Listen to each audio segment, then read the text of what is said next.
il y a plus de 2000 ans, dans les rues d'Athènes, un homme arrêtait chaque passant et posait une question.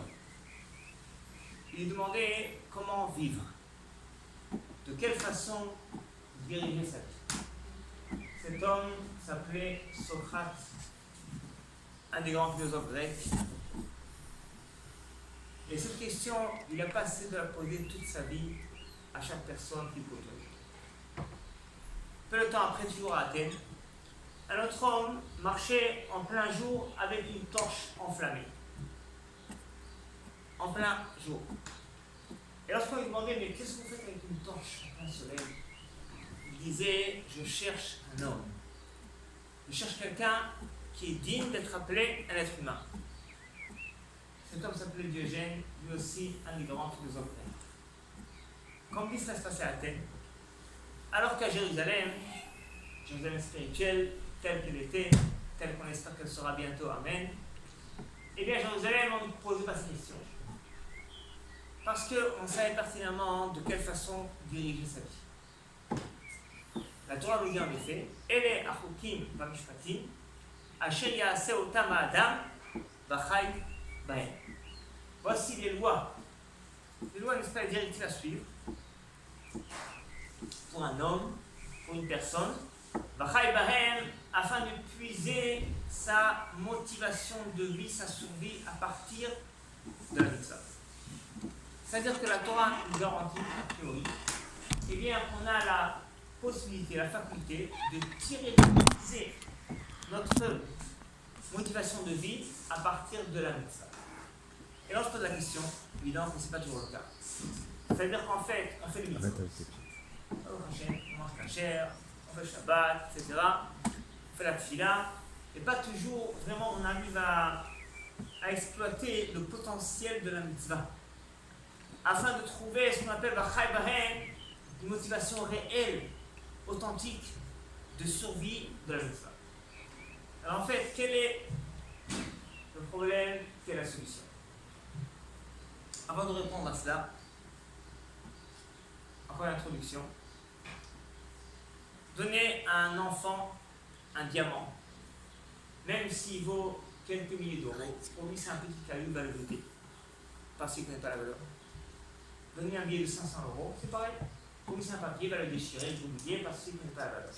C'est-à-dire qu'on peut avoir, n'est-ce pas, des trésors considérables en nous, mais quand on ne connaît pas leur valeur, on ne saura pas les exploiter. On pourra les perdre, les jeter. Comme dire avec Salinter, un homme qui ne connaît pas ses défauts, c'est bien dommage. Parce qu'il ne sait pas quoi arranger pour réparer dans sa vie. Mais un homme, disait-il, qui ne connaît pas ses qualités, ses vertus sont encore plus graves. Parce que les qualités d'une personne, c'est des outils avec lesquels il peut et il doit avancer, progresser. Les qualités qu'on a, ce sont des trésors. Et il faut les connaître. Parce qu'une qualité, une vertu, elle peut être endormie, voire anesthésiée en nous-mêmes. À nous de la connaître, de la mettre en éveil et d'exploiter. Alors en fait, je vais vous proposer deux éléments essentiels qui peuvent nous aider, qui vont nous aider dans notre chaîne à exploiter nos qualités et nos vertus qui sont endormies. Tous les matins, on fait la bracha, Va'arevna Hashem Elokeinu et divrei Torah Tramfim. On demande à Hashem, et bien que les paroles de la Torah nous soient agréables. Arev. Arev, c'est agréable. En hébreu, vous connaissez, Arev, c'est aussi une chante Tarovet, c'est un mélange. Arev, c'est mélanger. Arev, c'est aussi agréable. Quel rapport entre ces deux termes? Pourquoi est-ce qu'ils ont la même racine? C'est très simple. Ce qui nous est agréable, eh bien, automatiquement, ça va fusionner avec nous-mêmes. Une personne va s'identifier à ce qui lui est agréable. Au contraire, ce qui est désagréable, on va le rejeter, consciemment ou inconsciemment. Ainsi, Hachem a créé l'homme. Pourquoi? Parce qu'en fait, notre Neshama, elle vient d'un monde, un monde céleste, sur lequel il est écrit Oz vechet vabim komo, il y a une joie spirituelle intense dans le monde céleste, de là où est décroché la Neshama. C'est pourquoi l'âme, lorsqu'elle est dans le corps, elle va toujours chercher le bonheur, l'épanouissement. Dans le monde entier, on cherche à quitter, comme on dit. Partout dans le monde entier. Et sachez que d'après la Torah, c'est une caractéristique qui est positive. C'est-à-dire que la Neshama, elle vient d'un monde céleste dans lequel résidait une grande joie. Et c'est pourquoi elle cherche en permanence dans ce monde-là, eh bien, à prendre plaisir, bonheur, s'épanouir. Évidemment, quand c'est mal dirigé, on va s'embarquer vers des pôles qui ne sont pas les meilleurs. On va chercher, n'est-ce pas, un plaisir provisoire, corporel, qui ne va pas satisfaire l'âme, la neshama, et qui automatiquement, eh bien, va nous frustrer. On va chercher encore dans ce domaine-là. Alors que l'âme, elle a besoin d'un plaisir moral et spirituel. Mais le fait de vouloir prendre plaisir, s'épanouir, bonheur, c'est positif d'après la Torah. Et c'est pourquoi, eh bien, on prie tous les matins, on demande à Hachem que les paroles de la Torah, la mitzvah, la tefila, le Shabbat nous soient agréables. Parce que ce qui nous est agréable, on va fusionner, on va s'identifier avec cela. Alors, je fais une parenthèse pour bien expliquer cela. Vous connaissez certainement ce qu'on appelle le réflexe conditionné. C'est un grand scientifique, Pavlov, qui avait démontré la chose suivante. Eh bien, il avait fait à l'expérience. Si on donne à un animal à manger, il se crée beaucoup de salive. Et on va, n'est-ce pas, mettre au point l'expérience suivante. Chaque fois qu'on lui donne à manger, et il se crée de la salive, eh bien, il entend une cloche qui est en train de sonner. Lorsqu'on répète cette opération 15-20 fois de suite, chaque fois que l'animal va manger, eh bien, il entend cette cloche sonner. Après 20 fois, on fait sonner la cloche, sans lui donner à manger, l'animal se crée de la salive. Parce qu'on a fait une connexion entre ces deux éléments, le fait, n'est-ce pas, qu'il se crée de la salive parce qu'il mange, et le fait qu'il entend la cloche sonner, eh bien, qu'il y a aucun rapport entre les deux. On a mis en place ce qu'on appelle un réflexe conditionné. Autre exemple plus intéressant, comment est-ce qu'on fait danser des ours? C'est simple, on les met sur des braises ardentes.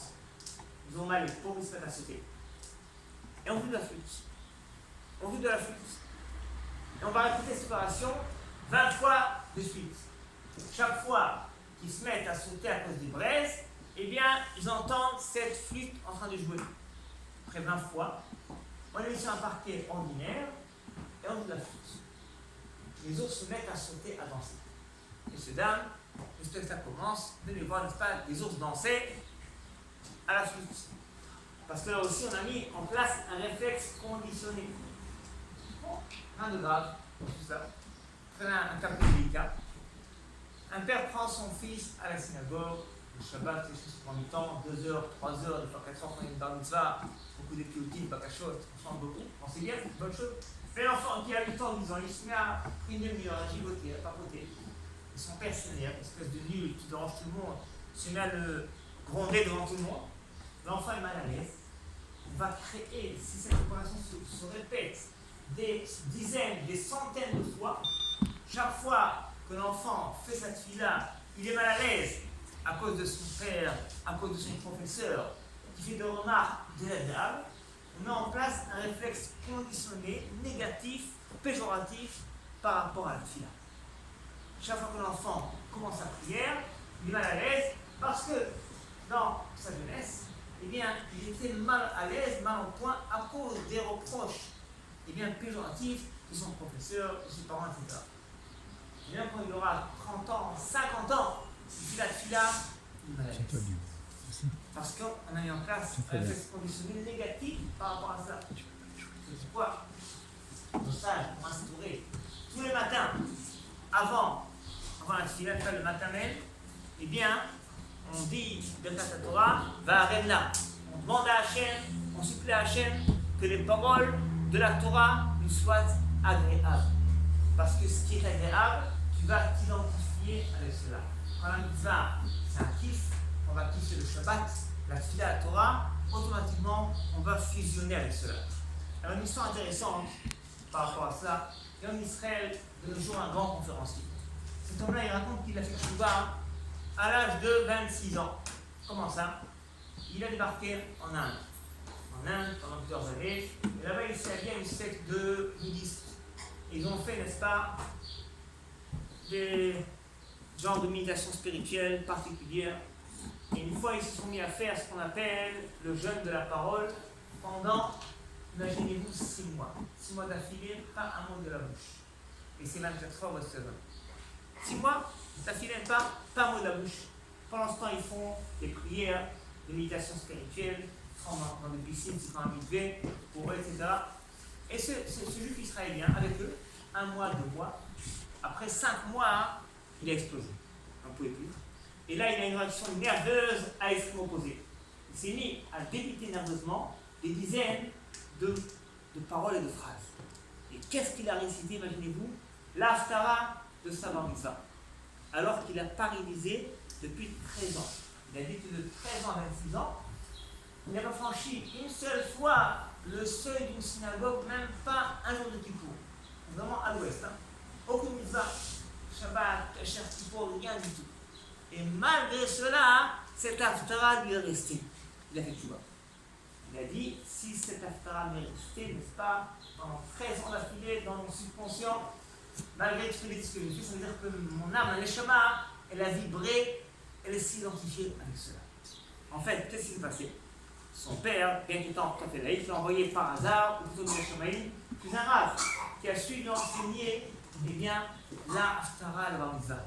En effet, il a dit qu'il y avait une aventure vraiment passionnante, intéressante, un grand kiff dans le bar mitzvah en général, et en particulier autour de la Haftara. C'est pourquoi son âme, elle a vibré avec cette Haftara.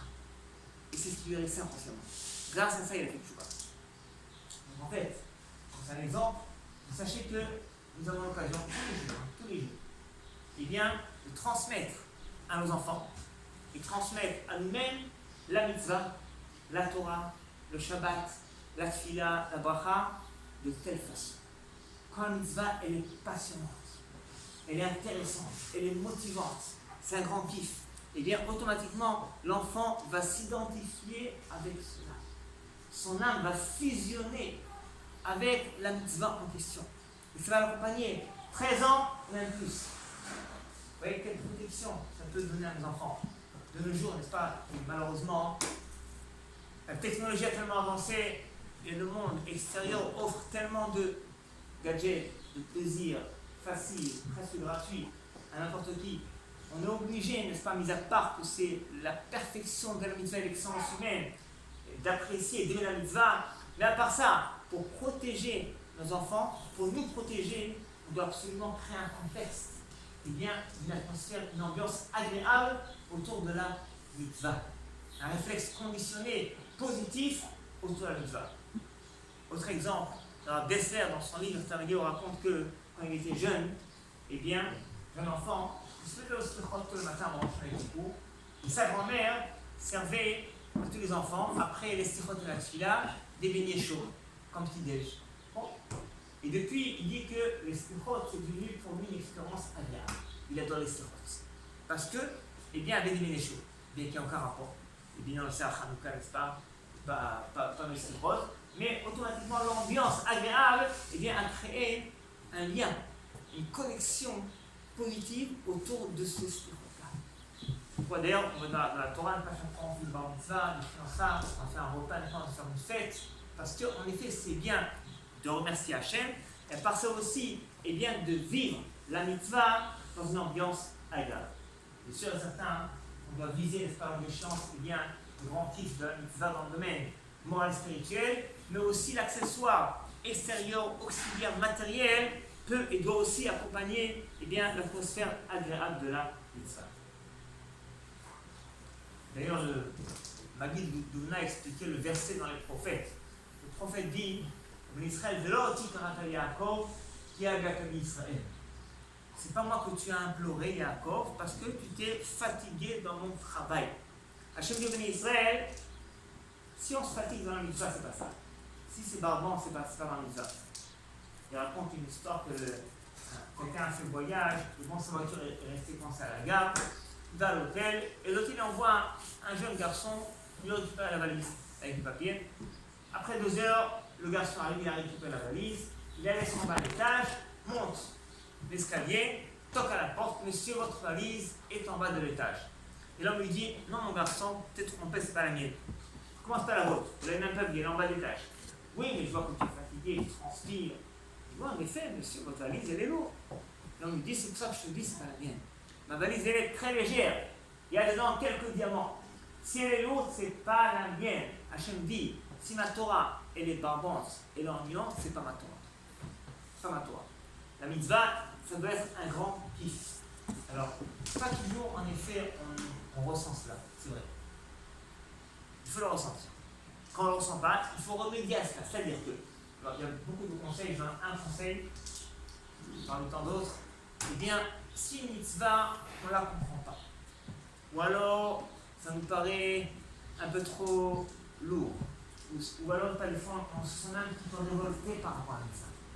Il faut prendre le temps, quelques semaines, quelques mois, quelques années.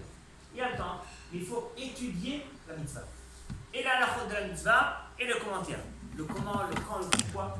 Vous savez, c'est pas uniquement ça enrichit, mais une personne va s'identifier avec ce qu'elle fait. Quelqu'un qui fait une thèse en médecine, en d'autres domaines, eh bien, quand il a travaillé sa thèse des mois et des années, automatiquement, il va s'identifier avec son travail. Quand une personne s'intéresse à la mitzvah, tout d'abord, il va comprendre beaucoup de choses qui étaient cachées, qui étaient voilées. À part ça, il va s'identifier avec son travail. Automatiquement, il va plus apprécier la mitzvah. Il ne faut pas venir vous poser des questions, n'est-ce pas, à beaucoup de rabbanim, à beaucoup de livres. De jour, on a tout. On peut accéder à 36 000 livres, n'est-ce pas, et 36 000 cours faits en Israël, le Talmud enregistré en hébreu, en français, en russe, en anglais, en yiddish, etc. Donc on a la Torah à portée de main. Chaque mitzvah, eh bien, on peut s'intéresser à une mitzvah pendant des mois et des années. Il faut le faire. Quand on le fait, on ne pourrait pas avec le temps s'identifier avec la mitzvah.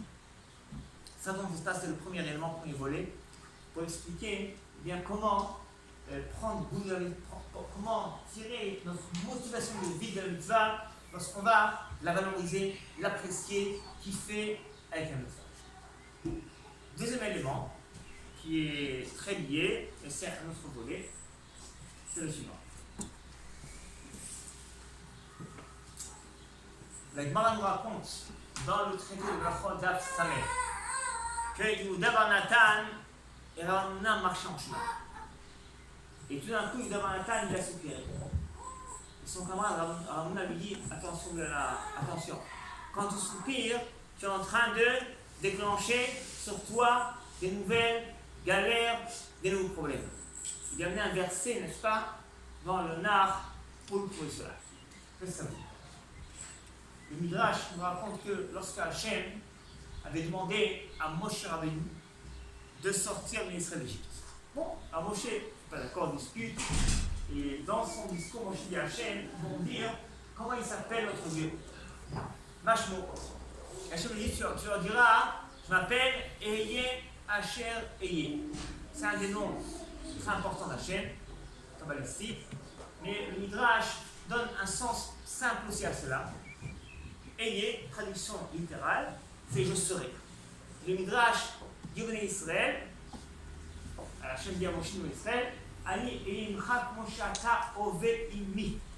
Je serai avec toi, je me conduirai avec toi comme toi tu te conduis avec moi. Le Midrash commence, c'est-à-dire quoi? Si, eh bien Hachem, c'est notre miroir, notre ombre. Hachem, c'est ton miroir. Si tu montres un doigt en face du miroir, tu fais un doigt, tu montres une main, tu verras une main. Si tu souris, tu rayonnes, tu verras ton image rayonner. Si tu montres un visage triste, tu verras dans le miroir ton image triste. Ainsi dit Hachem. Si tu rayonnes envers moi, eh bien moi aussi je rayonne envers toi. C'est ça que je peux dire à Moshe, la clé de la Géoula, de la délivrance, eh bien c'est rayonner envers Hachem, rayonner envers la vie, rayonner envers sa famille, ses camarades, rayonner avec soi-même. Quand une personne rayonne, eh bien elle va déclencher aussi le rayon divin, la réussite. On va expliquer tout cela. Notre Gemara dans Kohen Koufé nous dit Baka, Ania, Azla, Aniuta. Je traduis la pauvreté elle poursuit l'homme pauvre. Ça veut dire quoi? Il dit le Shla Kadosh, quelqu'un qui, chas shalom, n'a rien à manger. Il a du pain et de l'eau. Plutôt que de manger ce morceau de pain sur un tabouret en train de râler et de respecter, eh bien nos sages disent tu feras le contraire. Tu vas dresser chez toi la plus belle table que tu as, la plus belle nappe, le meilleur fauteuil. Tu vas t'asseoir comme un prince pour manger ton morceau de pain de façon noble et digne. Comme si tu avais un repas royal. Ainsi, tu vas déclencher sur toi la richesse et la réussite. Tu vas rayonner envers Hachem. Tu vas apprécier, tu vas valoriser ce que tu as, le peu que tu as. C'est ainsi que tu vas, eh bien, déclencher la richesse et la réussite. Vous avez en Hongrie, il y a 150 ans, un grand érudit en Torah, il a rédigé un commentaire sur le Talmud. Et par extrême modestie, il a appelé son livre Digdoke Aniyut. Les remarques d'un homme pauvre et mesquin. Et depuis, il avait des galères comme aussi. Je ne sais même pas pourquoi. Son camarade lui dit, je pense que le titre est mauvais. Il a réédité son livre, il a appelé Shulchan Melachim, la table du roi, et depuis tout allait bien, tout est nickel. C'est-à-dire que c'est toi qui vas gérer ta vie. Quand tu vas rayonner envers Hachem, si Hachem t'a donné l'occasion eh bien, de rédiger un ouvrage sur le Talmud, eh bien, il faut apprécier ton travail. Il ne faut pas l'appeler, n'est-ce pas, remarque d'un homme pauvre. Il faut l'appeler la table des rois. C'est là où tu vas déclencher la richesse et la réussite. Ça dit, à son camarade, quand tu vas soupirer, tu déclenches des galères. Alors, entre parenthèses, un soupir corporel, physique, ça ne dérange pas. On parle ici de soupir, de déprime, de découragement. Et là, n'est-ce pas, une personne, c'est comme si elle se révolte, elle ne va pas rayonner ce qui se passe autour de lui. Et bien là, ça peut déclencher des problèmes dans la vie. Quand au contraire, une personne va rayonner, va remercier Hachem, va accepter tout ce qui se passe, c'est là où elle va déclencher une grande réussite dans tout ce qu'elle fait. C'est bien connu, n'est-ce pas? Et bien que on dit que le verre est à moitié plein ou à moitié vide. Tu ne connais pas. Mais on te donne conseil. Eh bien, braque-toi sur le côté du verre qui est plein et pas sur le côté qui est vide. Bon, c'est la psychologie et ça marche. Le Midrash et la Gemara qu'on a cité amènent un élément de plus. C'est pas que de la psychologie. C'est plus que ça. On te parle de déclencher des nouvelles réussites ou des nouvelles galères dans la vie. C'est-à-dire que quand je me braque sur le côté plein du verre, c'est vrai, sois intelligent, fais-toi une suggestion, c'est vrai, n'est-ce pas? Et va apprécier ce que tu as et oublie ce que tu n'as pas. Bon, ça marche, c'est vrai. Mais le côté à moitié vide, il est toujours là. Alors que la Gemara, le Midrash nous ramène un élément de plus. Quand une personne va manger son morceau de pain sur un tabou en train de râler, non seulement elle va accentuer son problème psychologiquement, mais elle va déclencher des nouveaux problèmes dans la vie. Alors que si au contraire, eh bien, cet homme-là va dresser une belle table, comme s'il a un repas royal, pour manger son morceau de pain de façon noble et digne, eh bien, elle va déclencher des nouvelles réussites, de nouvelles richesses. Ainsi que Zohar Kadosh le savait, eh bien, Mosher Alav Simcha Eliona Milemala. L'homme, il va déclencher une nouvelle joie sur lui. Un effet divin, n'est-ce pas, nouveau dans la vie. Il y avait par rapport à cela deux frères jumeaux en train de jouer sur une plage, jouer au sable. Et une vague est venue, les a submergés tous les deux, ils ont vu la tasse tous les deux. Donc, l'un d'eux, il a essayé de pleurer, il a arrêté avec sa mère. Son frère jumeau a éclaté de rire et il a couru dans le gars. Pourquoi ce garçon a pleuré? À cause de la... à cause de la tasse qu'il a vue? Non, pas du tout. Parce que si la tasse qu'un enfant boit, si la galère qu'une personne traverse, eh bien, le fait pleurer, son frère jumeau aurait dû réagir de façon...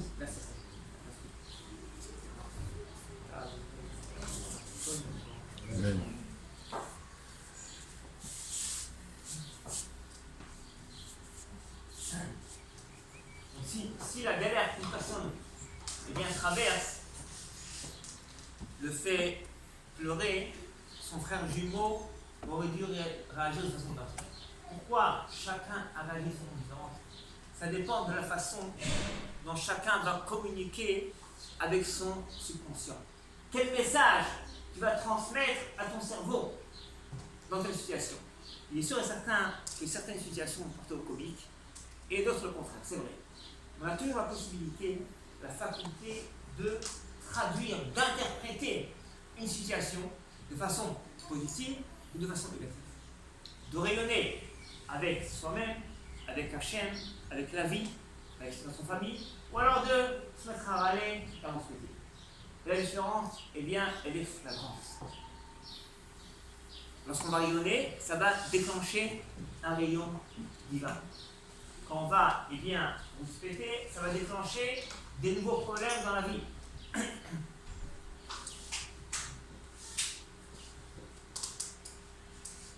Vous allez constater que dans la tefila, des fois on se pose la question, on le dit, on ne dit pas, on le pense. On prie tellement, et pas toujours Hachem répond à nos demandes. Pas toujours exactement. Pourquoi? On dit là, la prière est très simple. C'est simple. Constatez la tefila, comment est-ce qu'elle est composée. La tefila, en grande majorité, eh bien, c'est Alluka, Shvar, Odaya. On remercie Hachem, on va glorifier Hachem, on va contempler Hachem. C'est la majorité de la tefila du matin au soir. Seconde partie plus petite, on demande à Hachem, donne-nous la santé, donne-nous la parnassa, etc. Troisième partie, encore plus petite, eh bien, si on fait le vidéo, on va remonter le sens.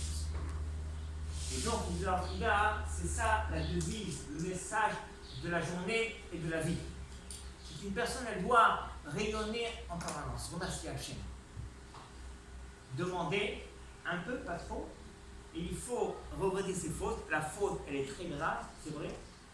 On doit la regretter de façon amère. Une fois qu'on a terminé, le dossier il est classé. On doit passer la journée en train de remercier Hachem, de rayonner. Et nous, on fait, sans s'en rendre compte, inconsciemment le contraire. On se rabâcher nos fautes, nos angoisses, nos soucis, nos échecs, la majorité de la journée. Deuxièmement, on demande beaucoup à Hachem. Troisièmement, à peine si on remercie Hachem, à peine si on va rayonner. Remercier Hachem, c'est une chose. Deuxièmement, eh bien, le fait qu'on soit insatisfait, révolté, perturbé, contrarié, eh bien, ça va à l'encontre du fait de ne pas de rayonner envers la providence. C'est pourquoi, eh bien, nos prières ne sont pas toujours écoutées. Et si une personne va s'habituer, s'initier, s'éduquer, eh bien, en permanence, à rayonner avec la providence, eh bien, il verra tout s'arranger. Évidemment, on parle de rayonner, alors Hachem, il va examiner notre esprit, notre cœur. C'est-à-dire que le rayon, n'est-ce pas, du visage est important aussi, c'est vrai. Ma soeur m'a raconté, elle était chez son prof de sciences, il y avait dans son bureau deux grandes photos. Une personne qui souriait et qui ne souriait pas. C'est écrit en grand, quand vous souriez, 10 muscles de votre visage travaillent. Et quand vous ne souriez pas, 80 muscles travaillent. Alors pourquoi se fatiguer? C'est écrit comme ça encore. Bon. Donc en fait, n'est-ce pas, c'est sûr que c'est toujours bien de sourire. Mais quand on demande de rayonner par rapport à Hachem, par rapport à lui, c'est plus que ça. Le rayon, il doit être intérieur, au niveau de l'âme, au niveau de l'esprit, du sentiment. C'est rayonner de façon authentique, véridique. Ça, en fait, c'est un grand travail. Alors, il y a deux volets essentiels. Rayonner par rapport à ce qui va. Tout ce qui va, n'est-ce pas, on ne s'en rend même pas compte. On ne s'en rend même pas compte, n'est-ce pas? Quelqu'un m'a raconté en Israël, il un taxi il y a quelques semaines. Alors, bon, un homme, n'est-ce pas, un homme religieux, bon, il était plein de dynamisme. Il ne raconte pas que sa mère, n'est-ce pas, elle était dans la Shoah. Elle a terminé la Shoah à l'âge de 19 ans. Elle pesait à la fin de la Shoah à 19 ans 28 kilos, imaginez-vous, 28 kilos. Ils sont arrivés en Hongrie, tout ça en Chana, et elle a raconté qu'ils étaient tous escapés de la Shoah. Et lorsque le Khazan a sonné le chauffard, eh bien, on n'entendait pas le chauffard tellement les gens pleuraient. Il fallait taper les stations pour faire taire les gens. Parce que les pleurs des gens, n'est-ce pas, d'émotion, d'écouter le shofar après la Shoah, eh bien, était plus intense que le shofar. Et cette dame-là, donc cette jeune fille, n'est-ce pas, a disait entre plus 28 kilos, elle s'est mariée. Il m'a dit, elle est décédée il y a 4 ans, elle a eu dans sa vie 11 enfants, 77 petits-enfants, 178 arrière-petits-enfants, imaginez. Après avoir passé la Shoah de 15 ans à 19 ans. Elle reste. Donc, c'est un cas pour dire, c'est que donc, cette dame, n'est-ce pas, apparemment, elle a continué à rayonner. Parce qu'elle aurait dû, donc, je savais aussi un ami à la yeshiva, que son père était dans la Shoah. Et bon, il avait 80 ans, il donnait un cours. Et c'était un homme d'une joie intense, pas possible. Quand son fils Marie dansait comme à 30 ans, un jeune garçon. Il est passé à la Shoah de 16 ans à 20 ans. Top. Donc, on n'est pas éprouvé par tout cela. Donc, remercier Hachem pour tout ce qu'on a, n'est-ce pas, comme vêtements, comme alimentation, comme habitation, on ne s'en rend pas compte. On s'en rend pas compte. Et d'ailleurs, quand on rayonne, comme on a dit, quand on rayonne pour ce qu'on a, même pour un morceau de pain, encore plus quand on n'a pas tellement de richesse, de réussite, et bien on déclenche la réussite. On déclenche, n'est-ce pas, un flux divin. Et plus que ça, il faut aussi rayonner aussi par rapport à le verre qui est à moitié vide. À moitié vide. Et ça, cet homme-là qui a la faculté de comprendre que quand il va faire un repas, n'est-ce pas, pour manger ce morceau de pain, de façon bonne et digne, c'est pas qu'il fait de la comédie. C'est la comédie, ça va marcher à 30%, 50%. Il faut qu'il le fasse réellement, de façon authentique. Et là, en effet, il va déclencher la richesse et la réussite. Et là, son verre va se remplir. C'est une liste qui n'est pas évidente, mais quand on dit c'est un projet d'une vie entière, et quand on commence à s'y habituer, je vous garantis, on avance très vite. Alors, il faut faire attention, on ne se rend pas compte. Mais on se transmet en permanence des messages négatifs. Très peu, une goutte, 1 millimètre, $1. Ce qui est grave, c'est qu'on le fait 50 fois par jour. Une fois par jour, $1. Et 50 fois par jour, imaginez-vous, quand je se réveille le matin, eh bien, j'ai mal à la tête, j'ai mal au ventre, je suis stressé, je dois faire ci, comment je vais y arriver à le faire. On ne se rend pas compte, mais tout de suite, ça vient. C'est dommage. Parce que nous savons instaurer tout le matin Modéani. Il faut remercier Hachem, n'est-ce pas? Eh bien, Modéani.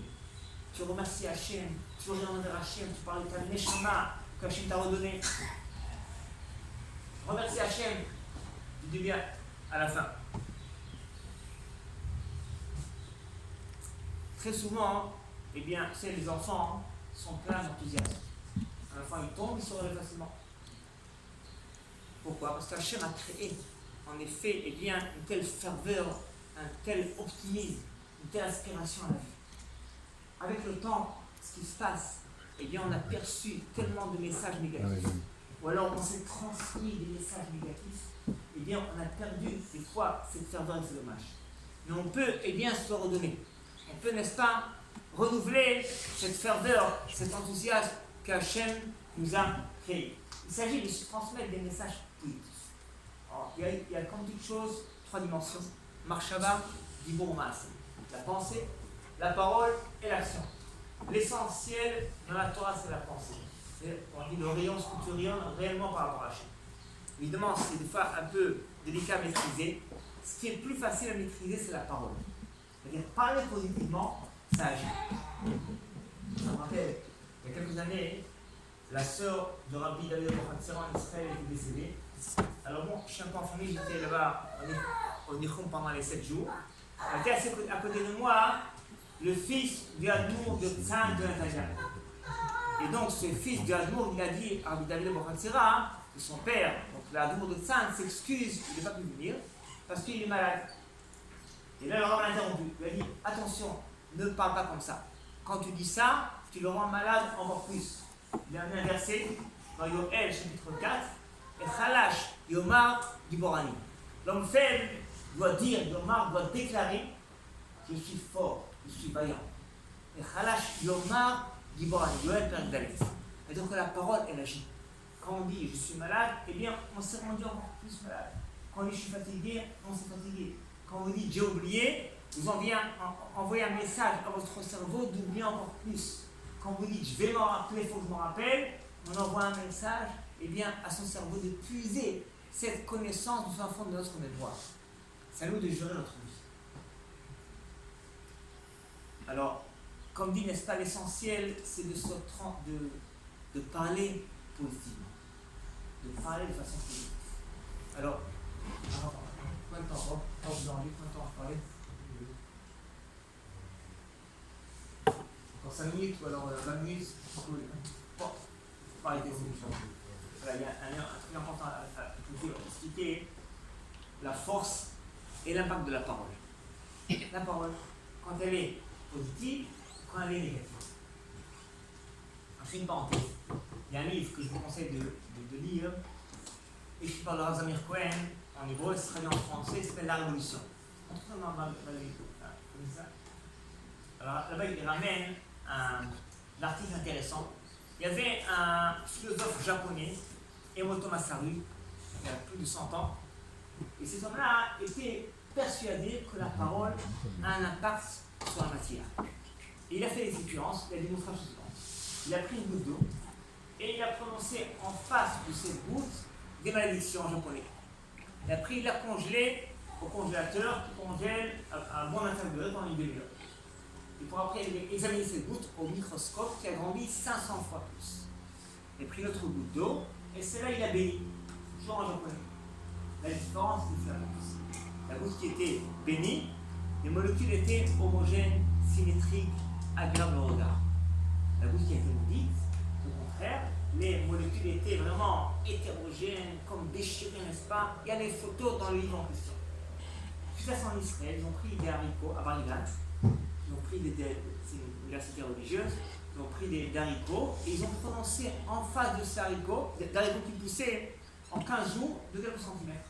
Ils ont prononcé des perpétuités. D'autres haricots, ils ont prononcé des malédictions en hybride. Les haricots qui ont été maudits ont poussé non pas de quelques centimètres, mais de quelques millimètres. Ceux qui ont entendu les perpétuités, ils ont poussé de 40 centimètres. Beaucoup d'expériences ont été faites par rapport à ça. La parole, agit sur la matière si c'est positif ou négatif. Pas le temps nous recommande de respecter ses parents, de respecter son prochain, de respecter son épouse, de respecter son mari. Parce que la parole agit sur la matière, encore plus sur la neshama, sur l'âme. L'âme peut être froissée par une parole négative. L'âme peut être encouragée par une parole positive. C'est pourquoi une parole, un compliment, ça encourage à se vivre. Pourquoi? Comme on l'a dit, on a beaucoup de vertus, de qualités qui sont endormies, voire anesthésiées. Lorsque quelqu'un a entendu un compliment, une vertu qu'il possède, qu'il connaît, mais qu'il a oublié, par la parole, cette vertu qui était endormie est mise en éveil. Et donc, elle est devenue active. Elle était passive, inactive, elle est devenue active. C'est pourquoi le compliment va stimuler quelqu'un, va encourager quelqu'un. Cette vertu qu'il a déjà, qu'elle possède déjà, elle va se mettre en action grâce au compliment de la personne qui l'a dit. Alors, on va donner l'exemple de. Alors, c'est une histoire, parce qu'on parle des Télim, que je fais des premières sources. J'ai un ami qui s'appelle Maurice Taël, il m'a raconté qu'il connaît un couple qui était Khatan et Kala. Ils sont mariés et ils sont allés passer une semaine de vacances à Las Vegas, à l'hôtel. Bon, mais ils ont voulu, pas hésiter un peu religieux, ils ont voulu commencer les vacances du pied de roi. Ils ont dit on va commencer par une heure de Télim. Dans leur chambre, ils se mettent à Télim, par Khatan et la Kala. Bon, après un quart d'heure, on toque à leur porte, service de l'hôtel, monsieur, qu'est-ce que vous faites ici? On dit on est un livre. Bon, ils descendent. Après encore quelques minutes, le directeur de l'hôtel débarque. Monsieur, dame, qu'est-ce que vous voulez nous lancer? Il y a un problème. Écoutez, on ne fait rien de grave. Vous voyez, on lit un livre, c'est de l'hébreu, c'est rédigé par un Strano, il y a 2500 années. Bon, ils sortent de la chambre, et encore après 10 minutes, il revient pour une fois, avec cette fois les services de l'ordre. Il leur dit, monsieur, dame, on est désolé, on vous demande d'évacuer l'hôtel, allez à l'hôtel d'en face, vous allez être indemnisé. Pourquoi? Il y a un problème. Il y a dans la salle centrale 400 personnes qui attendent que la conférencière commence sa conférence. Et cette dame, qui doit traiter dans sa conférence de magie et sorcellerie, elle prétend que toutes ces facultés sont inhibées par un couple dans la chambre 332 qui ont cadenassé ces facultés. C'est-à-dire que cette sorcière en question, n'est-ce pas, la sorcellerie, c'est la force du mal, était carrément cadenassée par le kélim de Soratan et cette dame avait, oui, la faculté de déceler même la chambre 332 en question. Et c'est la force des télim. Donc la parole, n'est-ce pas, quand elle est de Tosha, quand cette fille-là, ça agit de façon positive. C'est pourquoi aussi, quand on a un compliment à faire, une parole encourageante, c'est dommage de le manquer. Alors, donnez un exemple dans la vie de tous les jours. Par exemple, pour éduquer un enfant. Alors bon, c'est sûr, n'est-ce pas, qu'on doit éduquer les enfants, on doit leur interdire des choses, il faut punir, c'est vrai. Mais il faut se rappeler d'un élément primordial et essentiel. C'est que même quand il y a un reproche à faire, même quand il y a un ordre à faire, il faut savoir le positiver. Il y a une grande différence. Est-ce que le mouvement, il est en ascension ou alors en descente? Est-ce qu'il est motivant ou alors au contraire décourageant? Par exemple, si un enfant se lève tard, et son père ou sa mère lui dit, enfant, il faut oublier ce que tu fais, non, tu vas rater ton bus, tu vas arriver en retard à l'école. En 20 secondes, on a transmis 3-4 messages négatifs. Ça lui fait de laisser l'enfant jusqu'à 11 ans. Donc, tu transformer cette phrase en parole positive. Dépêche-toi, si tu te dépêches, tu arriveras à temps, n'est-ce pas, au bus, à l'école. On peut motiver l'enfant, mais donner un ordre de façon positive, encourageante. Autre exemple, si on dit à un jeune garçon, une jeune fille, tu as réfléchi, si tu as le bac, c'est un miracle. Alors, s'il avait 20% de l'avoir, il aura maintenant 15%. Parce qu'on l'a, n'est-ce pas, démotivé. Comment transformer cette phrase en parole encourageante? Écoute, tu t'es amusé, c'est bien beau. Maintenant, si tu as encore 2-3 mois, si tu te mets à fond, si tu te mets à bosser, à bûcher, tu pourras décrocher ton bac. Vas-y, tu l'auras. On peut, n'est-ce pas, donner un ordre, stimuler, mais de façon motivante, de façon positive. C'est ça la grande différence. Alors, du matin au soir, on a 36 occasions de parler de façon positive et négative. À soi-même, à sa famille, aux camarades, à se transmettre des messages. J'ai rien compris, c'est nul, c'est raté, c'est loupé, n'est-ce pas? On se dit à soi, on dit aux autres. On ne se rend pas compte qu'on perd une énergie considérable envers nous-mêmes et aussi envers les autres. Alors, comme dit l'essentiel, n'est-ce pas, c'est dans la pensée. Le fait de rayonner par rapport à ce qui se passe. Le fait de rayonner par rapport à Hachem, de rayonner par rapport à la vie en général. Mais ce qui est dans notre maîtrise, c'est la parole. Est-ce que, n'est-ce pas, bien la parole, on peut positiver ou alors négativer? Alors, je conseille en général, n'est-ce pas, parce que si on veut faire un changement en soi, il faut aller à l'extrême pendant un certain temps. Alors, si on peut pendant 40 jours, ou pendant 30 jours ou 10 jours, on se prend pas de temps, qu'on fait un reproche à personne. Pas facile, mais ça marche. Parce qu'on est tellement habitué, n'est-ce pas, à faire des reproches de façon négative, on ne s'en rend pas compte. Alors, d'abord, n'est-ce pas, aucun reproche. Deuxièmement, chercher, au contraire, à encourager, à motiver, à stimuler. Encore une fois, je ne dis pas qu'il faut débuter à toute chose. Par exemple, si on veut, n'est-ce pas, éduquer un enfant à ranger sa chambre. En dire à un enfant, c'est toujours la pagaille, jamais tu ne dehors pas, ça n'a aucune chance que ça marche. Ça va décourager. Si au contraire, on va dire, viens, on va ranger la chambre ensemble. Donc, on commence à ranger la chambre. Alors, les parents ne peuvent ranger la majorité de la chambre et l'enfant, il a fait que 10 ou 15% du travail. Lorsqu'on va le féliciter par rapport à cela, et le lendemain, si tu vas ranger 20%, 30%, 40%, en 2 semaines, on a tout rangé. C'est très facile. Il faut juste prendre la bonne initiative, le bon chemin qu'on a choisi, de motiver l'enfant, pas aussi pour le bachot. Des fois, l'enfant n'a pas envie de faire la fila ou de faire Amazon. Mais alors, il faut le stimuler, lui donner l'envie de le faire, de façon motivante, encourageante. Je me rappelle, dans un voyage, j'étais invité Shabbat chez quelqu'un, j'étais frappé par le fait qu'il y ait 20 personnes à table, lorsqu'un enfant faisait la bracha, eh bien, toute la famille, silence total. Pour écouter la bracha, et lorsqu'il a fini, tout le monde disait Amen en chœur. Il y a une chose pareille, ça a stimulé l'enfant, ça donne de la valeur à sa bracha. Autre exemple, quand un enfant rentre à la maison, eh bien, si son père ou sa mère est au téléphone, et continue au téléphone, alors, et si on arrête le téléphone, 1 minute, 30 secondes, pour recevoir l'enfant avec de la chaleur, eh bien, il a compris, eh bien, qu'en effet, il est plus important que le coup de fil. C'est une façon pas de motiver, de stimuler, eh bien, l'enfant dans toute chose. Donc, on va terminer par une petite histoire pour expliquer, encore une fois, eh bien, combien la parole peut agir. Il y a en Israël un certain Rav Weinberg. Ce Rav, eh bien, il raconte qu'il avait un aïeul en Allemagne, il y a 150 ans, qui était assimilé totalement. Il ne faisait rien de la Torah. La seule chose qu'il faisait, c'était le Kaddish pour ses parents et sa parents. Top. Et un beau jour, il a déménagé en Allemagne, ville en ville, et dans la nouvelle synagogue, le jour du Yorkshire arrive, il cherche la synagogue, il la trouve.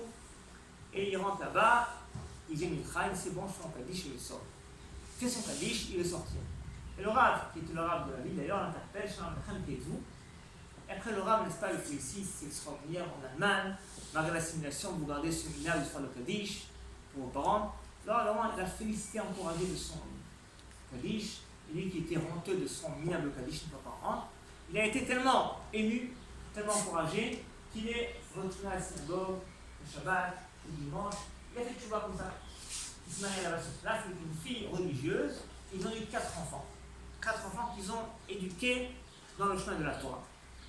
Ça s'est passé à 150 ans en Allemagne. Son descendant, à Jérusalem, il a l'arbre généalogique de cet homme-là. En 150 ans, il a eu plus de 5000 descendants. 5000 descendants. Et tous respectaient la Torah et le mitzvot. Parmi eux, de grands rabbins.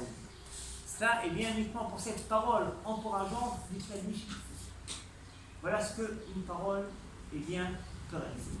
Alors je conclue, n'est-ce pas? On a dit donc 2 éléments importants. Si on veut, eh bien, réaliser une métamorphose, puiser la motivation de vie de la mitzvah, premièrement, c'est s'habituer à faire nous autres dans la joie de kiffer la mitzvah. Comme ça, on va pouvoir fuser avec la mitzvah. Deuxième élément, eh bien, c'est de positiver, de rayonner.